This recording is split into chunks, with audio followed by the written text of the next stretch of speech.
কলকাতা তো অনেক হলো, এবারে কলকাতা থেকে একটু দূরে কি করে 25শে ডিসেম্বর পুরোটা দিনটা কাটানো যায় চলো সেখানে তোমাদেরকে নিয়ে যাই। যথারীতি আমরা শিয়ালদা থেকে জগদ্দল পর্যন্ত ট্রেনে নামলাম, লোকাল ট্রেন। তারপর ওখান থেকে আমরা টোটো উঠলাম, যেটার ভাড়া ছিল মাত্র 25 টাকা পার হেড। তো টোটো নিয়ে আমরা এখান থেকে টাইম লাগবে ঘাটে যেতে, গঙ্গা ঘাটে যেতে 10 মিনিটের মতো। শিয়ালদা থেকে নৈহাটি যাওয়ার যে কোনো ট্রেনে উঠে তোমরা জগদ্দলে নামতে পারো। জগদ্দল স্টেশন থেকে নামলেই টোটো স্ট্যান্ড। তো টোটোকে নিয়ে যেতে হবে ঘাটে, রানীঘাট।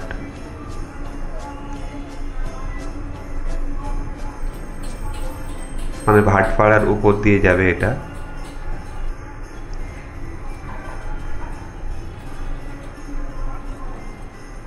আমরা রানীঘাটে নামলাম। ওখান থেকে 9 টাকা করে ফেরির যে টিকিটটা পাওয়া যায় সেটা নিলাম।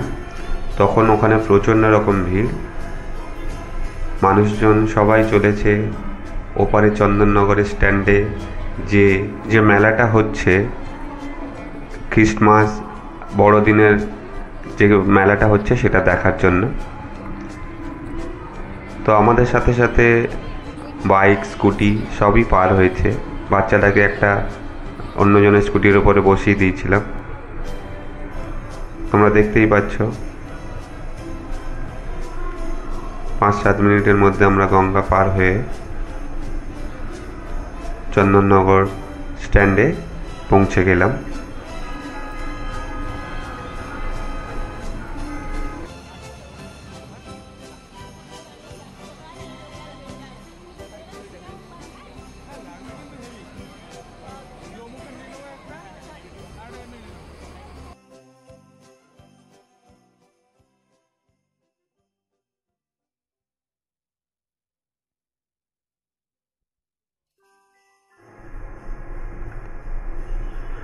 একটা সময় এখানে ফরাসিরা অনেক রাজত্ব করেছে, তার নিদর্শনও এখানে দেখতে পাওয়া যাচ্ছে। আমাদের পার্ক স্ট্রিটে যেমনি ভিড় হয়, স্ট্যান্ডের রাস্তাটাতেও প্রচণ্ড রকম ভিড় ছিল, বহু মানুষের সমাগম ছিল, আর আলোর সাজে সজ্জিত ছিল, প্রচুর দোকানপাট ছিল। আর আমার জন্য যেটা উপরি পাওনা ছিল যে আমার বাঁদিকে সাইডে নদী, পুরো এলাকাটায় আলোয় আলোয় সেজে উঠেছিল।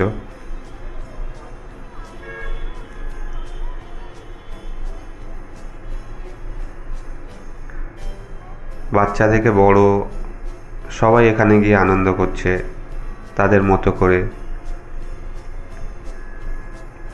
আমরা একে একে চার্চের দিকে এগিয়ে যাচ্ছিলাম। সেই যে চার্চ দেখা যাচ্ছে, চার্চের রাস্তাটা তো আরও বেশি ভিড় ছিল। দুর্গাপুজো বা জগদ্ধাত্রী পুজোতে যেমনি ঠাকুর দেখতে হয়, সেমনিভাবে গুটি গুটি পায়ে আমরা চার্চের দিকে এগিয়ে যাচ্ছিলাম। চার্চটাকে খুব সুন্দরভাবে সাজানো হয়েছিল।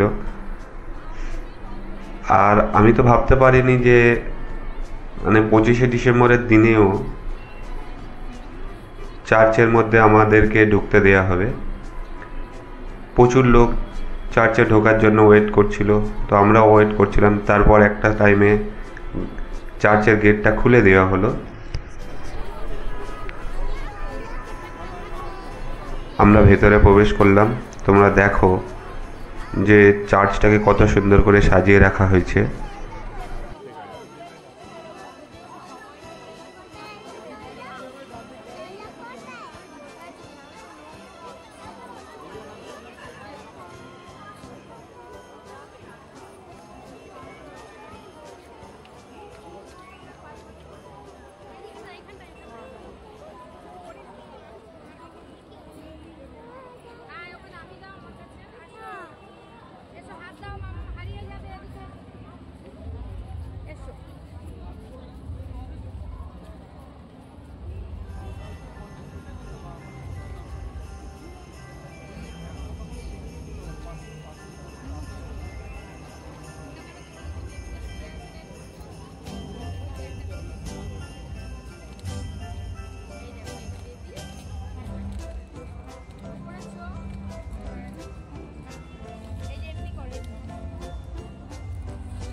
এতক্ষণ তোমরা চার্চের বাইরে কত সুন্দর সাজিয়েছে সেটা দেখলে। এখন আমরা চার্চের মধ্যে প্রবেশ করেছি।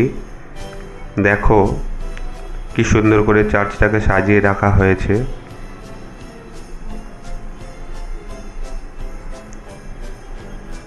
ডান দিকে যে প্রার্থনা সভার সব বেঞ্চগুলো আছে, যেখানে বসে ওরা প্রার্থনা করে, সেই দিকটা।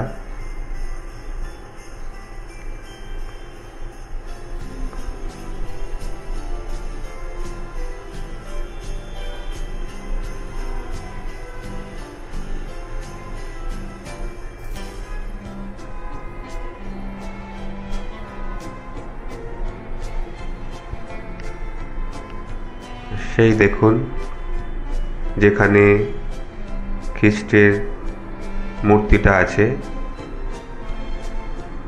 যেটাকে সামনে রেখে ওরা প্রার্থনা করে।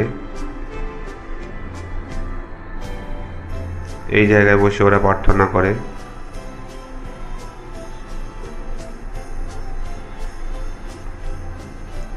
কনফেশন রুম একটা দেখা গেল। কাউকে তেমনভাবে দাঁড়াতে দেওয়া হচ্ছিল না। বড় কথা যেটা, যে 25শে ডিসেম্বরের দিন চার্চের মধ্যে আমাদেরকে ঢুকতে দেওয়া হয়েছে। এক বছর আমরা ব্যান্ডেলে গেছিলাম, তখন আমাদেরকে ঢুকতে দেওয়া হয়নি। কিন্তু এটা আমার ভালো লাগছে যে আজকেকার দিনে আমরা এই চার্চটাতে ঢুকতে পেরেছি। ওখান থেকে বেরিয়ে একটা বিশাল মেলা হচ্ছিল, গ্রন্থমেলা, যেটা এবছরে 38 বছরে পড়েছে।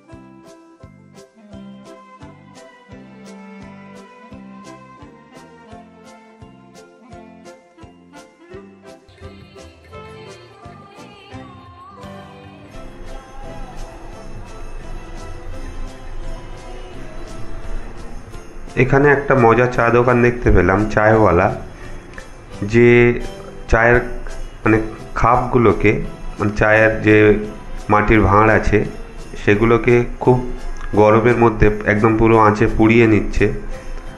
তারপরে তার মধ্যে করে চা দিয়ে আমাদেরকে খাওয়াচ্ছে। চাটার টেস্ট কিন্তু ব্যাপক ছিল। 30 টাকা ছিল মাত্র দাম। এরপর আমরা মেলা থেকে বেরিয়ে আসলাম। দেখো পুরনো ঐতিহ্য, সেই ফরাসি আমলে তৈরি ইনস্টিটিউট ডি চন্দননগর।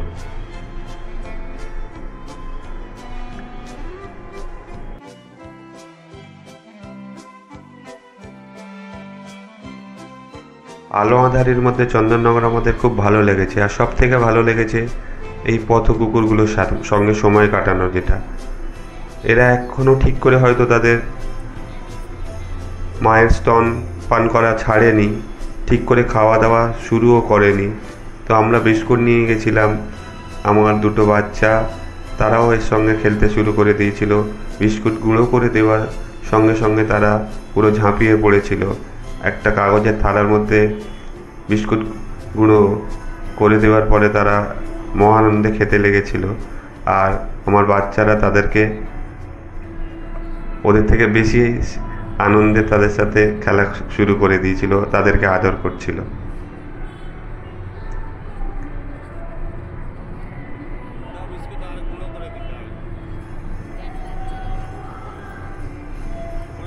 ওরা গোটা বিস্কুট খেতে পারছিল না, সেই জন্য গুঁড়ো গুঁড়ো গুঁড়ো করে বিস্কুটগুলো দেওয়া হচ্ছিল।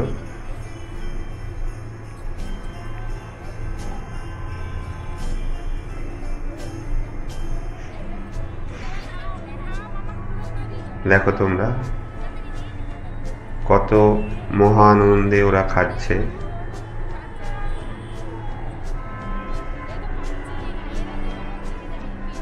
তো যাই হোক, এরপর আমরা ফেরার সময় শ্যামনগর ফেরিঘাট হয়ে ফিরি। ওখান থেকে আবারও মানে চন্দননগরের স্ট্যান্ড থেকে 25 টাকা দিয়ে আমরা শ্যামনগর জেটির কাছে চলে আসি, ফেরিঘাটের কাছে। তারপর শ্যামনগর ফেরিঘাট পেরিয়ে আমরা লঞ্চে উঠি। ওখান থেকে আমাদের ভাড়া নিয়েছিল 6 টাকা করে, শ্যামনগর স্টেশন যে ফেরিঘাট আছে সেখানে পৌঁছে দেওয়ার জন্য। আমরা গঙ্গা পার হয়ে আবার চলে আসি শ্যামনগর। ওখান থেকে আমরা চলে আসি সেই বিখ্যাত দাদা বৌদি হোটেলে। ঘোরা তো অনেক হয়েছিল, খাওয়া দাওয়াও করতে হবে, তাই আমরা চলে এসেছিলাম দাদা বৌদির বিরিয়ানি যে হোটেলটা ছিল ওখানে। তো আমাদের দুটো কাজ একসঙ্গে হয়ে গেল, রথ দেখা আর কলা বেচার কলাও বেচা।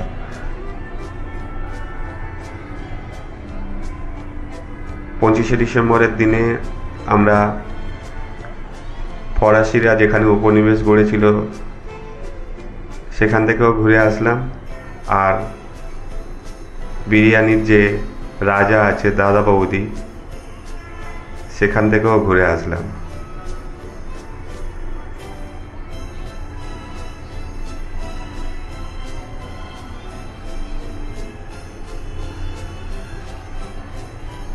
তো যদি ব্লগটা ভালো লেগে থাকে তাহলে লাইক, শেয়ার আর সাবস্ক্রাইব করে দিও। ধন্যবাদ।